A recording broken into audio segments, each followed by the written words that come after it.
how well do you know the person you're voting for? Ahead of a special session here, or season rather, a local nonprofit created with the purpose of connecting voters to candidates before heading to the polls. Keenan Penn talked to the organization as well as elected officials and has that story.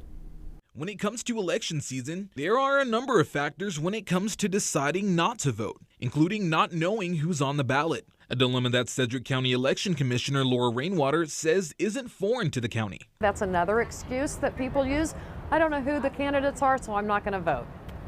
And it's a gap that organizations like the Transparent Campaign Initiative are looking to close. Co-founder Morgan Zombaugh says that it came after moving to Kansas with their husband and voting in a local election for the very first time in 2023. It was a really complicated process. It was hard for us to find information.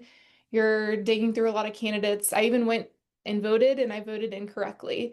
So the whole experience just left both of us feeling really frustrated. I mean, why do you see it as important for people to kind of have the opportunity to bridge the gap between themselves, a voter, and someone who's running for any type of office? We are voters that felt like there was a gap that we were hoping to fill. We're trying to supplement the information that's out there and do it in a way that is nonpartisan, based in facts, and allows people to use that resource to support their own opinions. The nonpartisan organization strives to connect voters and candidates online through a podcast and online forums, allowing candidates to share their views on issues that are pivotal in their race. Another reason Zombaugh set out to create the initiative: convenience. She says that the initiative aims to make the overall voting experience much easier to navigate. Having candidate forums and discussions in person are amazing and a great resource.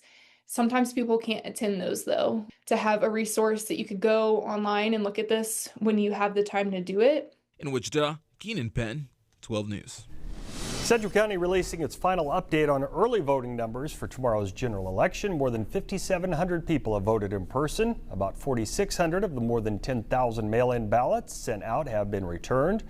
Early voting ended at noon at the Sedgwick County Election Office today. Once again, tomorrow is Election Day. Polls open at 7 o'clock in the morning and close tomorrow night at 7 as well. You will need to vote at your assigned polling location with your photo ID. If you do have a mail-in ballot still, it must be postmarked by Election Day and then received by the election office no later than 3 days after the election. You can also drop it off at any polling location drop box or right at the election office. If you need help finding your polling location or ballot drop box, you can find that right now at kwch.com and over on the 12 News app. Just click on the Campaign 2025 section.